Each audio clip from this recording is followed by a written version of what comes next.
어떤 종목이 오늘 첫 번째 감정을 받게 될지 함께 볼까요? 네, 서울 반도체가 이름이 올라왔습니다. 사실 IT 반도체 갖고 계신 개인 투자자분들 좀 답답하실 것 같은데 서울 반도체 적정가를 제시해 주실 분 누구실까요? 네, 네. 반이 들어갔으니까 제가 해볼까 합니다. 네? 반석이라서요? 서울 반도체를 네.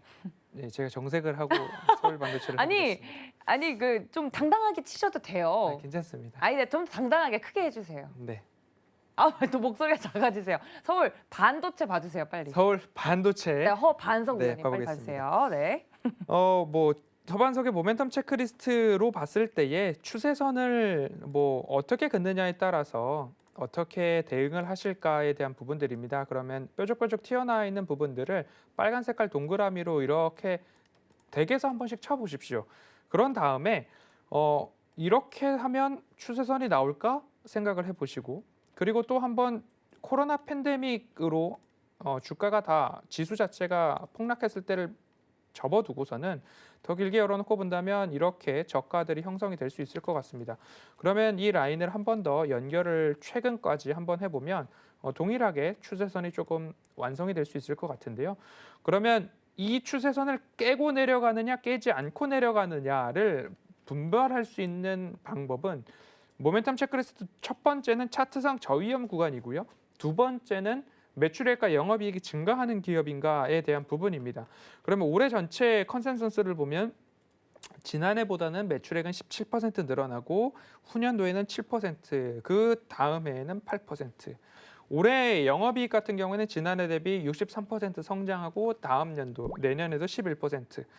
그리고 기저효과로 인해서 그리고 21년도 수요가 좀 더 늘어나는 부분, 그리고 수익성 개선에 대한 여파 때문에 당기 순이익이 올해 147%까지 증가한다라는 부분입니다.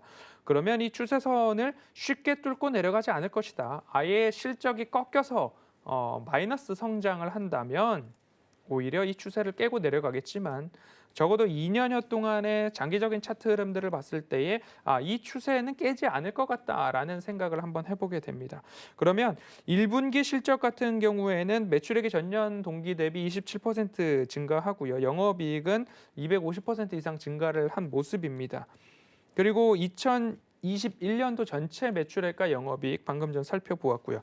3분기 연속으로 전년 동기 대비 성장과 이익이 증가하는 기업이다라고 전망이 되고 있습니다. 그리고 최근에 좋은 소식들을 보면 자동차 조명 브랜드 13개 업체 그리고 특허 침해에 대해서 소송을 진행을 했는데 서울반도체가 승소했습니다. 서울반도체가 가지고 있는 특허 기술이죠. Y캅 기술인데 이 Y캅 기술이 얼마만큼 시장에 반영이 되고 있고 적용이 되고 있는 기술인가를 보면 글로벌 자동차 연간 출하량의 10%에 해당하는 700만 대 규모의 자동차에 이 Y캅 기술이 뭐 헤드라이트, 램프 등에 적용이 되고 있는 기술이었다는 거죠. 그러면 기술력을 전 세계적으로 인정을 받고 특허까지도 인정을 받았다. 그리고 소송전에서 승소를 했기 때문에 여기에 대한 부분들이 뭐 손해배상을 통해서라도 뭔가 매출과 그리고 재무적으로 반영이 된다라고 한다면 더욱이 추세를 깨고 내려가지 않을 것이다 라는 전망에 조금 더 비중을 싣게 됩니다.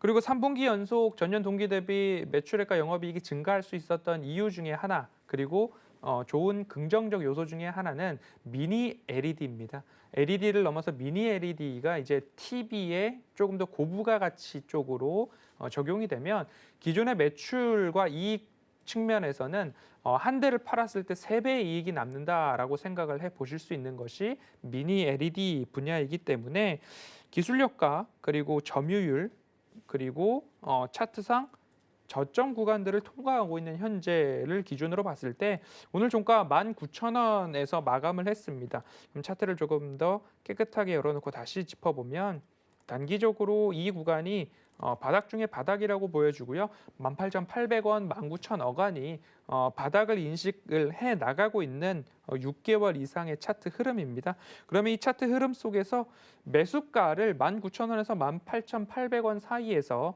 바닥이다라고 생각을 하고 매수를 해 보실 수 있을 것 같고요. 그리고 추세선을 제가 방금 그어서 말씀을 드렸죠. 이 추세선과 평행한 선을 하나 그어서 목표가를 한번 산정을 해보자라고 이렇게 타이트하게 했을 때 이 하단에서 매수를 하고 되돌림 자리가 나왔던 구간들 그리고 수익 극대화 자리가 있었죠. 그러면 되돌림 자리가 한 번 더 나온다라고 한다면 22,000원은 단기적으로 한번 넘어갈 수 있을 것이다라고 보시고요. 그리고 수익 극대화를 한다라고 하면 평행한 선을 하나 더 그어서 수익 극대화 라인까지도 한번 올려보는 겁니다. 그러면 이렇게 두 가지 라인이 또 맞아 떨어지죠. 상단 되돌림, 상단 되돌림, 상단 되돌림 이렇게 나올 수 있을 것입니다. 짧게는 22,000원이지만 3분기 연속 이익 증가 기업이다라고 하면 그 모든 것들을 조금 확인한 이후에 매도를 할 수도 있겠다라고 생각을 해볼 수 있을 것 같습니다. 장기적으로는 25,000원 라인을 한번 보고요. 단기적으로는 22,000원 라인을 말씀을 드리니까요. 제가 방송에서 종목을 짚을 때마다 말씀드리는 내용들이 있습니다. 뭐 소송에 대한 문제 그리고 특허에 대한 문제, 기술력에서 미니 LED가 고부가 가치다라는 이야기들을 드렸는데 이런 이야기들에 고개가 조금 끄덕여지시고 그리고 내가 스스로 찾아봤는데도 적정한 것 같다라는 생각이 드신다면 19,000원 언저리에서 매수를 하셔서 장기적으로는 25,000원까지 바라보실 수 있는 기업이 아닐까라고 제가 분석을 해드리니 고개가 끄덕여지시는 분들은 한번 접근을 해보셔도 좋겠다 강조드리도록 하겠습니다. 네, 오늘 첫 번째 감정을 받아본 종목 서울 반도체였습니다. 뭐 특허 침해 소송 같은 이슈가 또 있었기 때문에 보유를 하고 계셨던 분들도 그리고 새롭게 접근을 하고 싶으신 분들도 궁금하셨을 것 같은데 자세하게 좀 이야기를 해드렸습니다. 정리하고 넘어가도록 하죠. 네, 첫 번째 종목 진품 명품의 주인공은 서울 반도체였습니다. 매수가는 19,000원 라인에서 이야기를 해주셨는데 오늘 종가와도 동일합니다. 중기 감정가로서 25,000원 라인을 제시를 해주셨고요. 한 줄 정리도 해볼까요? 네, 서울 반도체에 대해서 여러 가지 이야기를 해주셨는데 여기에 고개가 끄덕여지시는 분들이시라면 충분히 접근이 가능한 시점이다라고 이야기를 해주셨습니다. 여러분들 이 점까지 좀 참고를 해주시면 좋을 것 같네요.